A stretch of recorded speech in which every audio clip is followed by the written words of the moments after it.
Lieutenant General Martinez, Major General Charoti, Vice Admiral Aucoin, Vice Admiral Domon, Rear Admiral Williams, Rear Admiral Carter, Rear Admiral Inoue, Rear Admiral Shima, Captain Donnelly, Charge Hyland, Ambassador Sasai, Director General Mulry, members of the United States Forces of Japan, the Japan Self-Defense Forces, it is my high honor and distinct privilege to join you here today on America's flagship, the USS Ronald Reagan, where every day all of you prove it can be done.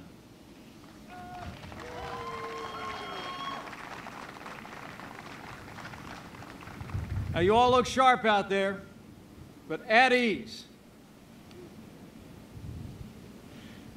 It's so good to be with you today. I bring greetings from the President of the United States of America, your Commander-in-Chief, President Donald Trump.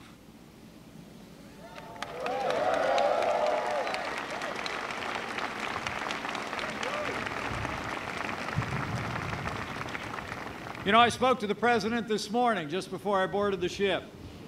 He said to tell you that he's proud of you. And he said to me, I wish I could be where you are. And I know he meant it from the bottom of his heart. You know, the President sent me here today to thank you. To thank you for your service, all of you, American and Japanese who have stood up, who've stepped forward to protect our countries, our values, and our very way of life. You are the sons and daughters of freedom, willing to defend it with your life, so that your families, your fellow countrymen, and future generations may continue to call themselves free. Give yourselves a round of applause. All of America is proud of you.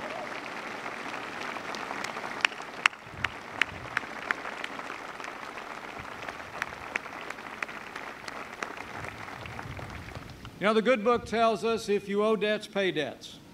If honor, then honor. If respect, then respect. I stand before you today on behalf of your Commander-in-Chief to pay a debt of gratitude to each of you and to express the well-deserved respect of the President of the United States and the American people for all of you who wear the uniform of this country. Our prayers for you, for your families, for your safety rise every day into the heart of heaven. In a word, you are the best of us, heroes all, and you are here, the Americans among you, so far away from home, because the United States of America and Japan are bound by history, a time-honored treaty, and the abiding oath of friendship. The United States-Japan alliance is the cornerstone of peace, prosperity, and freedom in the Asia-Pacific. And let me be clear, under President Donald Trump, the United States stands unwavering in our alliance and unyielding in our resolve to defend all that we have built together over these generations.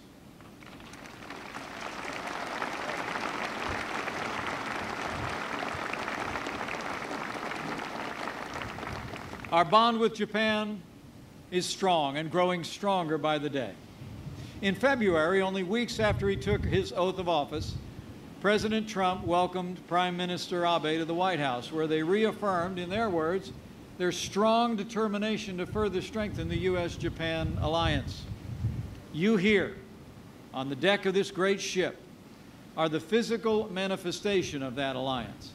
And I have to tell you, it is deeply inspiring to stand before you today and see what I see gathered here on this deck. Every American would be inspired and proud if they had this view, and I know I am.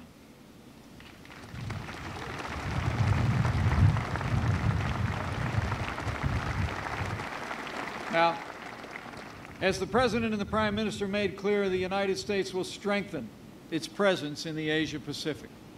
Japan will assume a larger role and responsibility in our alliance in the years ahead. And both of our nations will continue to expand our cooperation for our common defense. Under President Trump, the United States' commitment to Article 5 of our security treaty is unwavering. And our treaty covers all of the territories administered by Japan, including the Senkaku Islands. It's fitting that today I deliver this message aboard this great ship, a majestic ship, the USS Ronald Reagan, here at Yokosuka Naval Base. Her steel deck literally signifies the ironclad alliance our country enjoys with Japan and our enduring commitment to the Asia Pacific.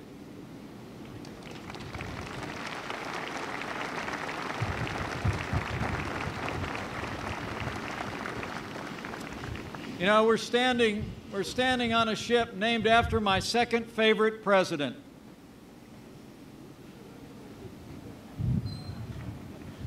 Our 40th president, Ronald Reagan, was a great president who powerfully reminded us that peace only comes through strength. You are that strength. Today, over 50,000 U.S. troops and a further 50,000 civilians and family members are stationed here in Japan. And the United States will continue to deploy more of our most advanced military assets to the region in the years ahead. Beyond this noble ship and the carrier strike group that it leads, by the year 2020, this ocean will boast 60% of our Navy's fleet. And the skies above already have F-35 Joint Strike Fighters flying for freedom.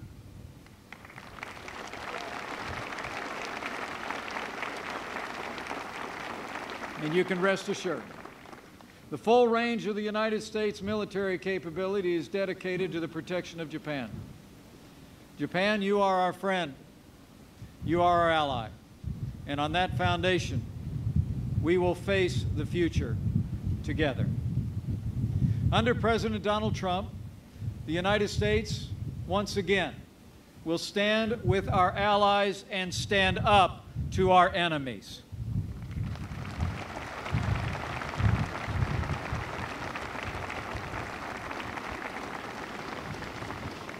And I can assure you, President Trump will unfailingly support the brave men and women in uniform who defend our freedom every single day.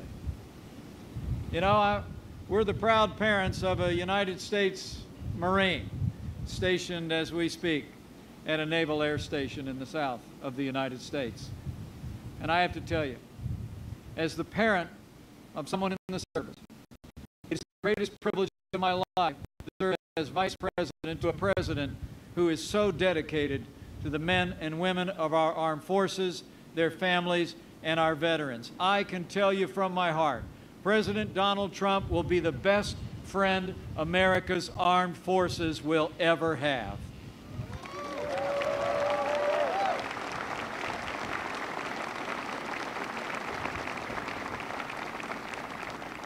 The President and I will honor your commitment and secure America's safety through historic investments in our national defense. Just as President Ronald Reagan restored the armed forces in his day, so too President Donald Trump will make the strongest fighting force in the world even stronger still. Just look at what President Trump has already accomplished. In his first 100 days, President Trump has taken decisive action to end the era of budget cuts for America's military.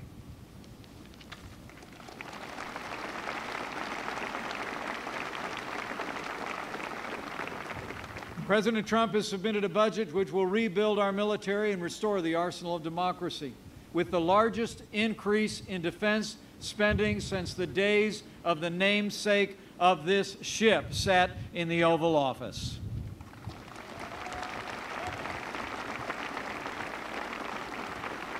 And in just the past 2 weeks, the world witnessed the strength and resolve of our new president in the decisive action that he took in Syria and Afghanistan. The enemies of our freedom and this alliance would do well not to test the resolve of this president or the capabilities of the armed forces of the United States of America and our allies.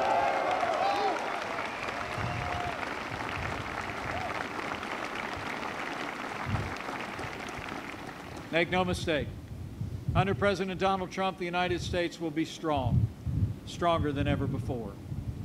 For as history attests, when America is strong, the world is safe.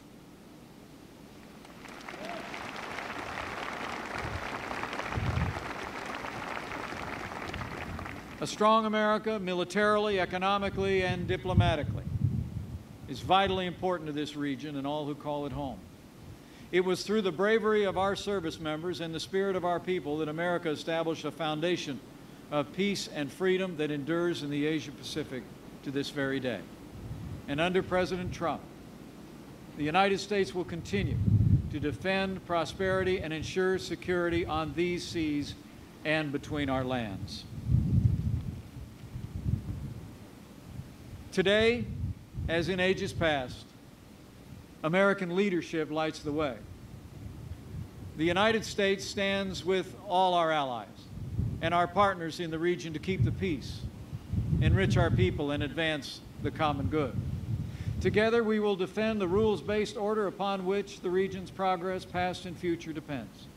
We will protect the freedom of navigation and overflight and other lawful uses of the sea in the South China Sea and elsewhere, and we will ensure the unimpeded flow of lawful commerce on the 7 seas.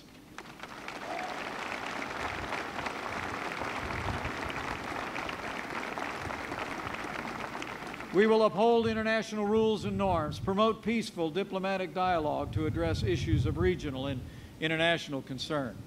And we will defend human rights because the dignity and worth of every person is an eternal value of the United States of America.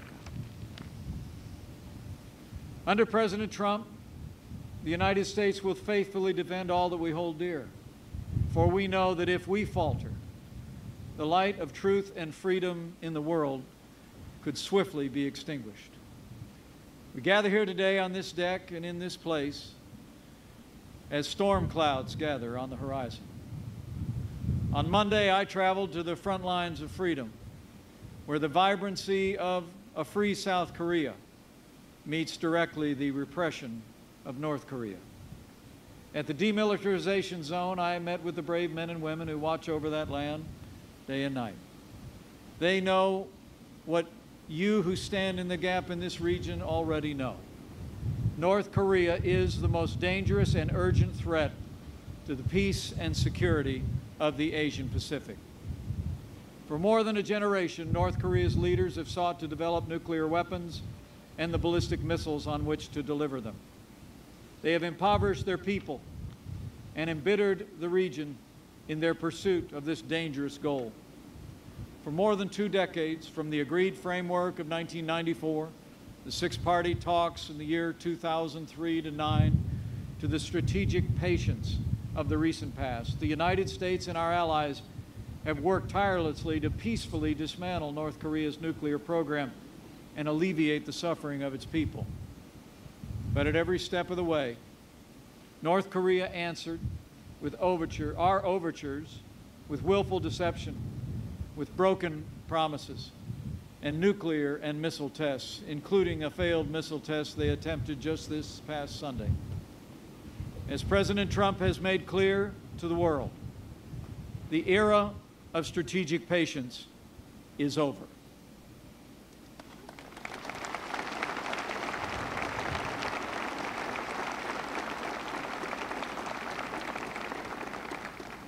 At the President's direction, the policy of the United States will be to continue to work diligently with Japan, our allies across the region, China, and the wider world to bring economic and diplomatic pressure to bear on the regime in North Korea.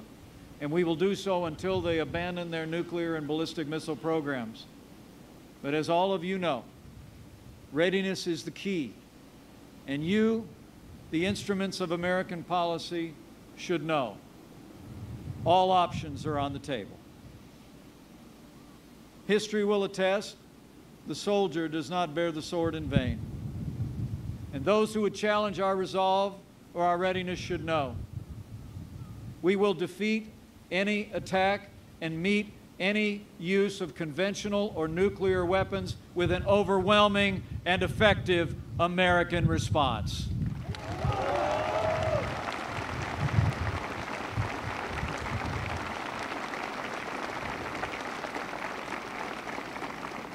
The United States of America will always seek peace, but under President Trump, the shield stands guard and the sword stands ready. Rest assured, under President Trump's leadership, the United States will continue to protect our people and our allies and to strengthen the bonds between us today, tomorrow, and every day that follows. You know, as I look out across this deck, I see men and women, American and Japanese, who have answered the call to duty, and you have my deepest respect. In these challenging times, it's you, through your voluntary service and your sacrifice, who guard the flame of freedom, undimmed and undiminished, to give to generations to come. The President and I have absolute faith that you will accomplish this mission and freedom will prevail, because you follow in the footsteps also of those who defended freedom in the Asia Pacific in the past. I stand before you deeply humbled to be among so many in uniform, because my own life's journey did not take me into the uniform of the United States, but it took my father. 65 years ago, a young Edward J. Pence left his home in Illinois, put on the uniform, and crossed this vast Pacific on which you served. Like so many of his countrymen, that second lieutenant in the 45th Infantry Division of the United States Army landed on the shores of South Korea in the midst of a battle for freedom, a rifle in hand, resolved to defend that freedom with his life. Just 2 days ago, I stood at the demilitarized zone and looked out across the landscape, the very landscape where my father had fought for the Battle of Old Baldy and the battle on Pork Chop Hill. It was a deeply emotional experience for me. There, alongside his brothers in arms, American and Korean, my dad had helped seize the high ground, repulsing more than 20 enemy counterattacks. And they seized the high ground of freedom, which prevails in South Korea to this day.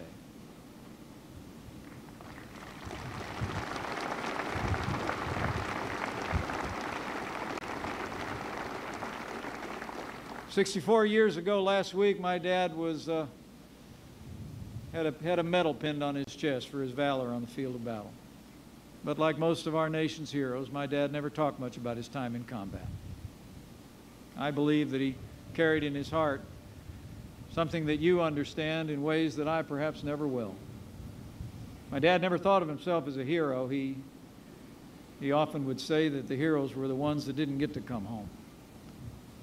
He lost friends, young, shining faces, filled with promise, who gave the last full measure of devotion for your sake and for mine, to defend our freedom and to plant freedom in that ancient land.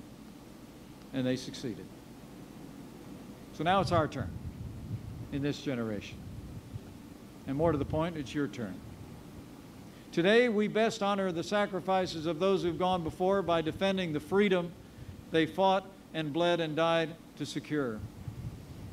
And on behalf of your Commander-in-Chief, this we know you will do.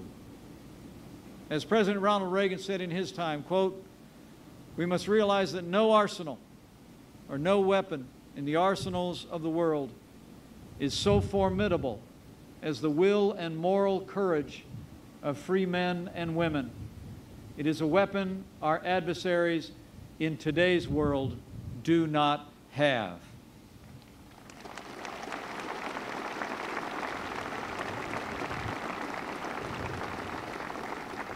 For generations, the United States has stood guard over the Asia Pacific, protecting freedom through our strength of will and strength of arms. With our friends and our allies, with Japan and so many others, we've ushered in an era of unprecedented peace and prosperity on these seas and between our lands. Our choice today is the same as in ages past: security through strength, or an uncertain future of weakness and faltering will. And let me assure you, under President Donald Trump, the United States has again chosen the way of strength.